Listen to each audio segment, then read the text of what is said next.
si Dudong Janjan, ngitaukan anan.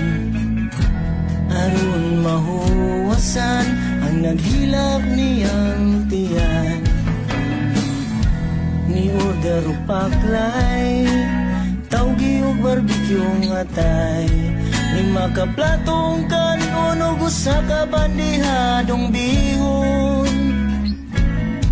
Pagkahumanog ka unang hiniki sa iyang ipon.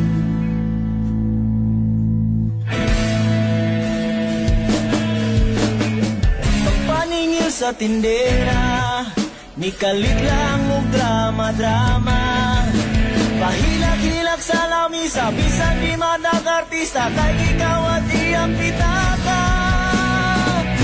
Baka kun